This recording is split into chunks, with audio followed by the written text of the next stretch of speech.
Good evening, everyone, and welcome back to our next webinar. This webinar has really come out of an ongoing relationship and conversation that New York Life has had with ACA to be able to provide ongoing educational support and information about financial solutions to financial needs that you and your family members might in fact have. It's truly an honor to be able to have Jenna McCluskey from the Office of the State Controller join us this evening. She is a wealth of information, and that is not a pun, but she is knowledgeable about the New York Able account. And for anyone who does know about it, you might learn something new. But for the majority of us, there is so much information that New York Able provides and some recent changes over the past few months that could benefit your special needs family member. Let's not waste another minute. If you have any questions, please jump right into the chat box, put them in, and we'll address them at the end, or make note of it. And as Lindsay had said, you'll be able to raise your virtual hand and ask a question. Jenna, let's hand it over to you. Thanks so much, everyone. Thanks so much, Beth. Actually, Lindsay, it looks like it is not letting me share my screen again, so I need to be made a presenter or a co-host again. I don't know why that changed.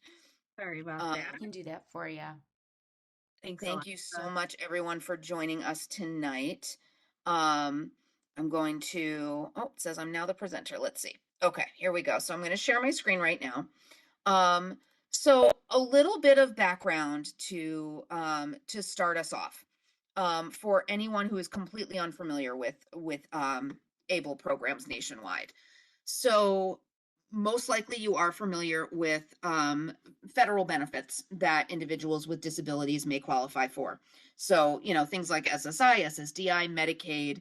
SSI specifically, I just learned today, since 1989, has had a $2,000 resource limit.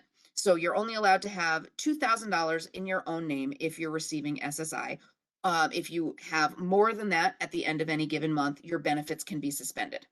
So in 2014, the Stephen Beck Jr. Achieving a Better Life Experience Act became federal law. What that act allowed was for all of the states to be able to open their own ABLE programs. And with an account in any ABLE program nationwide, you are then able to save extra money without it counting in that $2,000 asset cap. So you're able to save money for either future savings, for emergencies, for medical costs, a number of different things, which we will get into. But you can use them for your short-term or your long-term needs. And you can do that without risking your federal benefits that you rely on. So currently there's over $1 billion invested in ABLE programs across the country, with over 125,000 ABLE accounts nationwide. New York's ABLE Act was signed into law in December of 2015 and officially launched by the Comptroller in October of 2017. We have a great website that's got Spanish translation. It's got enhanced features like an accessibility widget so that you can change the font sizes and the contrast and whatever you need to make it more visually accessible to you. And as of the end of March, we have over 2,600 New York ABLE accounts with over 27 million invested at this time. Since the launch of New York ABLE, account owners have also withdrawn over $13 million on qualified disability expenses. So that means that people really are using these accounts as they were intended. They are saving a lot of money for their long-term needs, but they are also spending their money as they see fit. So the New York ABLE program overall, if I had to have one slide to give people, the overall picture of what the New York ABLE program is, it would be this one. So the New York ABLE program is designed to help individuals with disabilities and their families to save for their disability-related expenses, to earn income on those investments free from taxes, as long as they're used for the qualified disability expenses, which we will get into the definition and examples of that. while maintaining their ability to benefit from SSI, SSDI, Medicaid, and the other federal programs that they rely on. So who's eligible for a New York Able account? At this time, one of the newer changes that we had last year is now you can be any US citizen or resident alien with a disability that was present prior to the age of 26. Until July of last year, you needed to be a New York State resident to have a New York Able account. Now we are a national program. So if you have a New York account and you move, your New York Able account is able to go with you, which is great. So you need to be US citizen with a disability present before the age of 26. To clarify, you don't necessarily need to have a diagnosis prior to 26, and you don't need to be under 26 to open your account. You just need to be able to certify that your disability was present prior to that age. So in addition to that, you need to meet one of the following qualifications, not all of them, just one of them. And this is basically the proof that you have some sort of disability. So if you're entitled to SSI or SSDI due to your disability, then you would qualify. If you are classified as blind, then you would qualify. If you have a disability that is included on Social Security Administration's list of compassionate allowance conditions, then you would qualify. Otherwise, you basically would just need a doctor's note. So the definition of what you would need is a written diagnosis from a licensed physician documenting a medically determinable physical or mental impairment that results in marked and severe functional limitations that can be expected to last at least a year or can cause death. So that's very wordy. It's a lot of information. It basically just means a doctor's note that states that you have a disability that was present prior to 26. Another thing to note, we are considered a self-monitored program. So we are not going to ask you for those proofs. So you will check a box stating which of these 4 categories you fall under. And even if it's the doctor's note one, you don't have to send us that note. You would just have to certify that you're able to get it. We ask that you hold on to those proofs, that note, whatever your proofs are, and that would only come into play if you were to be audited by the IRS or Social Security.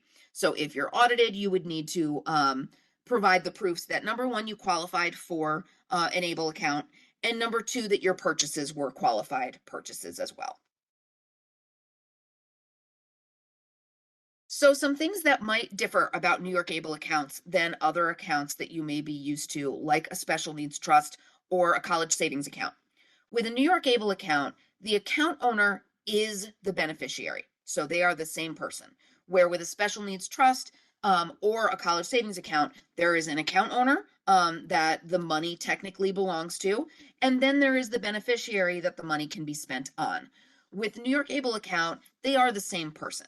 So that means that as long as the individual with the disability is capable of managing their own finances, they have complete control over their own account. There's no third parties in between, no permissions they need to ask to spend their money. They are completely independent and in control of their account, which is great. Eligible individuals can only have one account, one ABLE account nationwide. So that means if you've already got another account opened somewhere else and you want to open a New York ABLE account, you would let us know, and all of the money would be transferred over from your previous account to your current New York ABLE account. And anybody can contribute to the New York ABLE account. So that's a really great option, is friends, family, employers, whoever can help contribute to the individual's account. So who can actually be the one to open the account? We went through who is eligible, but who is actually the person that opens the account? So again, like I said, if the eligible individual is capable of managing their own finances, then they are number 1.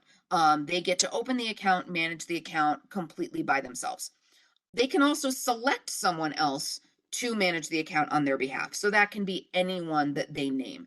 If they have a friend that they're more comfortable managing their account than themselves, that's totally fine too. So they are always going to be top priority. If they can manage their own finances, then they get to make the decisions. If they lack the legal capacity to open the account themselves, This is one of the new changes, in the last several months. So previously, if the eligible individual couldn't open the account for themselves because they lacked the capacity, it would have to be a power of attorney or legal guardian with powers over their property. That was pretty limiting to people, especially people that lack that legal capacity to manage their own finances. A lot of times they don't have any property, so their family are reluctant to get powers over their property, or even courts, we've heard, may be reluctant to give someone power over their property when there is little to no property. So that has now been expanded into a new hierarchy format. So still a power of attorney or a conservator or legal guardian can still open that ABLE account on behalf of the eligible individual.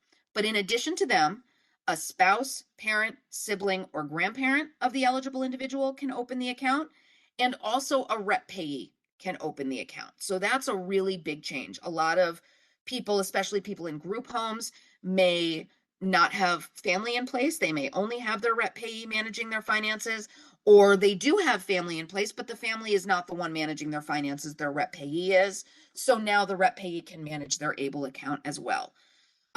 So if you are someone that is going to be opening the account on behalf of someone else, you would just need to certify, because again, this is a hierarchy format, like it says here. These people are in order of priority. You would just need to click a box that certifies that there is no one above you in the hierarchy that is ready, willing, and able to manage the account on this individual's behalf. So if this individual, again, is able to manage their own account, then unless they name you, they would win out over you. You wouldn't be able to open it for them. Or if you're a parent and you want to open the account and so does a rep payee, the parent would win out at the time the account is opened. So you just always have to certify that there's no one above you in that hierarchy that is ready, willing, and able at this time to manage the account on your behalf.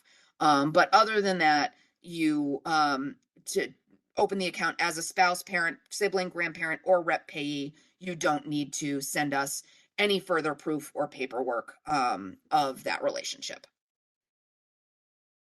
So what is a qualified disability expense? Like I said earlier, the qualified disability expenses are what the money in the ABLE account can be spent on.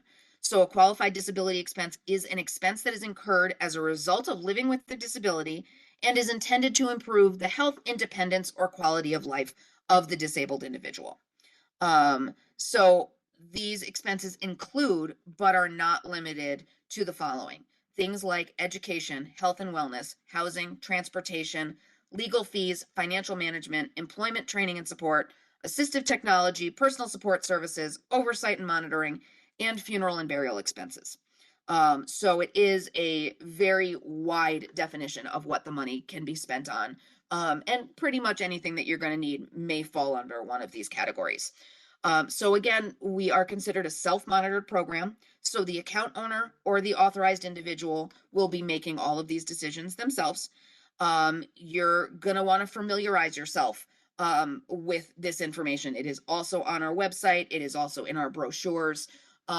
You want to know what the definition is. You want to know what those examples are, so that anytime you're spending the money, you can be making an informed decision of whether or not you think that this is something that qualifies as an ABLE account expense.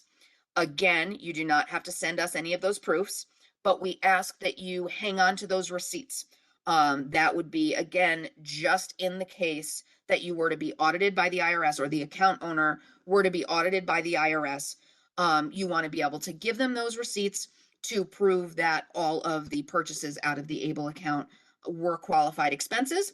I also always recommend you write directly on the receipt what that justification is, so you don't forget. They always say that the IRS can look back up to 7 years.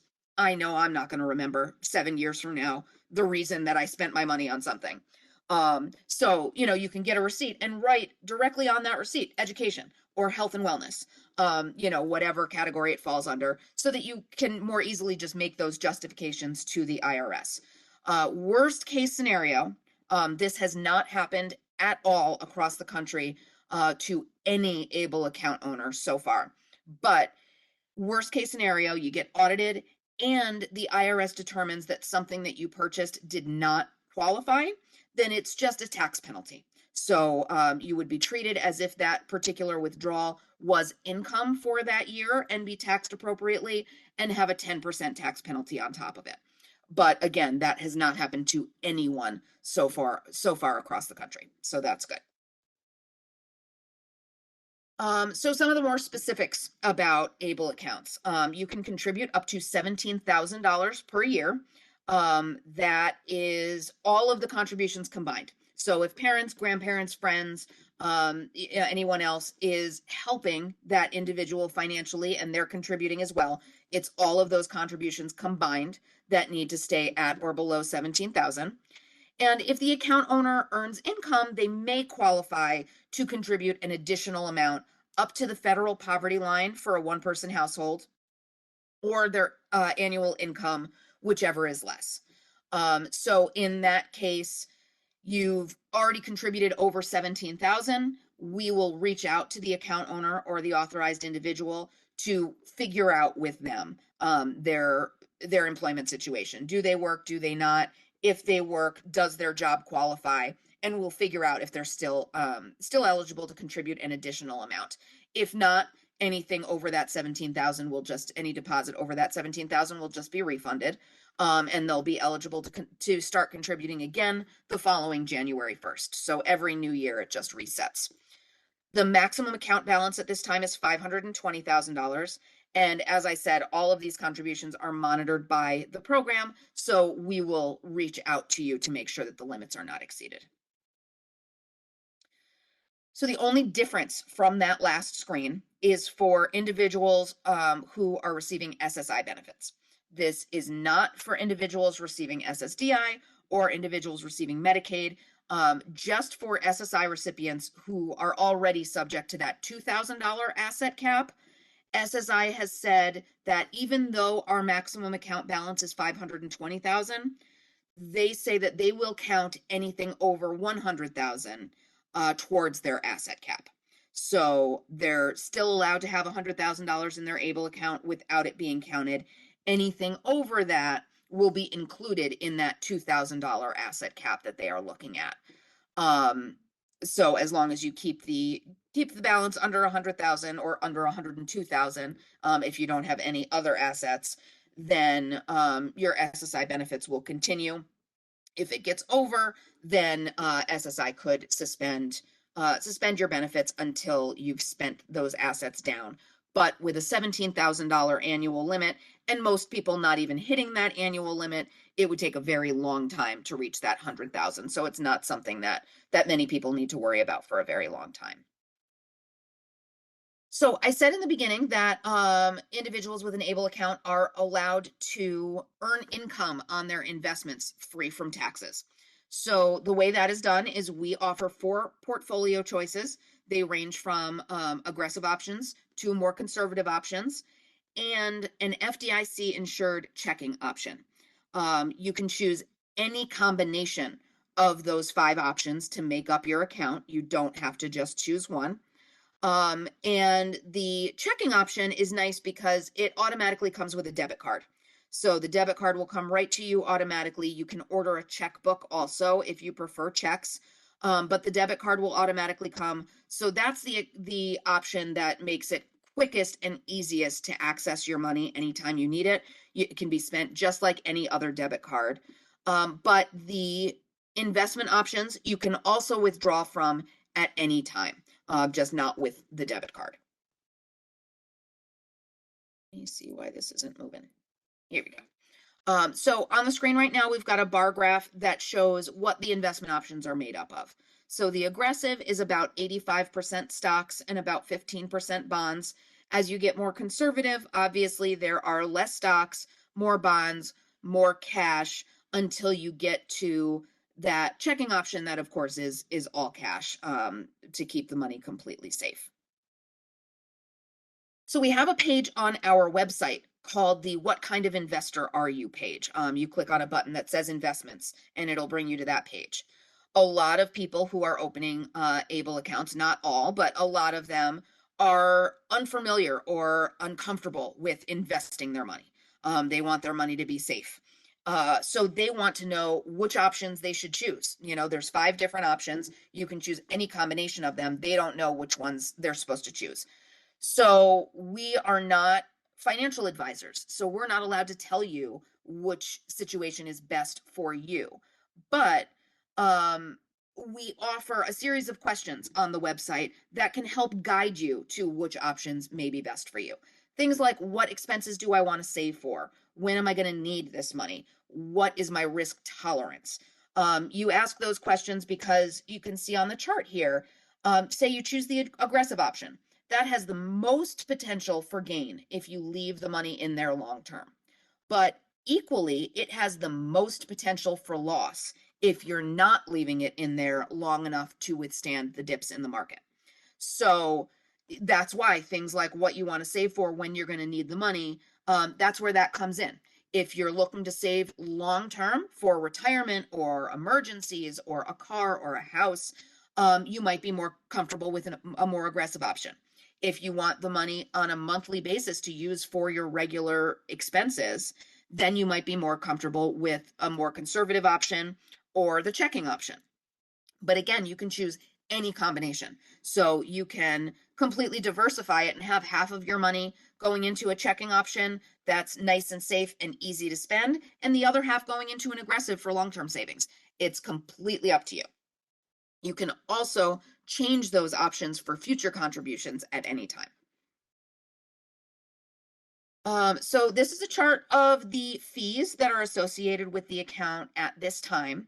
So there is a 0.4% asset-based fee for those investment options. For the checking option, there is a $2 monthly fee, but that is waived if you have an average of $250 in your account, or if you choose electronic delivery of your checking statements. So that one's nice and easy to completely waive.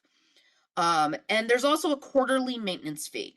That is $11.25 per quarter if you choose electronic statements, or $13.75 per quarter if you choose paper statements. One thing to note about that quarterly maintenance fee is that will not increase if you choose more than one investment option. So if you choose all 5 options, that fee will be divided equally amongst all 5 options. It will not be multiplied by 5. So it would not cost you extra quarterly fees to choose multiple options. So some additional account options available to ABLE account owners. There is a federal tax credit called a Saver's Credit of up to $2,000 to help you save for retirement. There's more information on our website about that option. There is also an option to roll over from a 529 college savings account to an ABLE account with no federal or state tax implications. So that comes in really handy when people open a college savings account for their child or their grandchild when they are a newborn, not realizing that there might be a disability in place that will keep them from going to college. Or the child or grandchild goes to college, but there's a lot of money left over afterward. What happens to people in those situations is a lot of the time the money just sits in that college savings account because to take it out for a non-qualified withdrawal, in that case, a non-higher education related expense, there are tax penalties. So again, just like with non-qualified withdrawals from ABLE, it has to be treated as if it is income, and there's a tax penalty on top of that as well. So now there's an option if that beneficiary or a close relative of that beneficiary qualifies for an ABLE account. Now there's the option to move over all of that money from the college savings account to the ABLE account without having any of those tax implications, which is great. That is still subject to the $17,000 annual contribution limit. So if you've got more money than that in the college savings account, you could move over up to $17,000 at a time. And again, there's more information about that on our website as well. So lots of different ways you can contribute and withdraw from your accounts. You can contribute by check. You can set up payroll direct deposit. You can sign into your account and set up just a one-time electronic fund transfer to contribute, or recurring contributions. So you can have a transfer automatically happen every week or every month. Like I just said, you can roll over from college savings or from another state's ABLE account. And my favorite option is an online gifting option called UGift. Once you open an ABLE account, you can sign in and you can find out what your UGift code is. So the UGift code is unique to every account owner, and it looks like a coupon code. It's just a bunch of random letters and numbers put together. So you can share that code with whoever you'd like. You can share it with friends, you can share it with family, you can post it on social media, whatever you want to do with that code. And anyone that has that code can sign into the UGift website and they can gift you money. The nice thing about that, in addition to allowing other people to help you out financially, is that the ABLE account owner can do that without having to share any protected information. So other people can contribute to your account without you having to give them your account owner with your account number, without you having to give them your social security number. So it's a really safe way for people to be able to contribute to your account without having any access to your account or any other protected information. So that's really great. Withdrawing funds is nice and easy as well. You can call the New York ABLE hotline at any time and request a withdrawal. You can use your ABLE debit card or a check if you have that checking option as one of your options.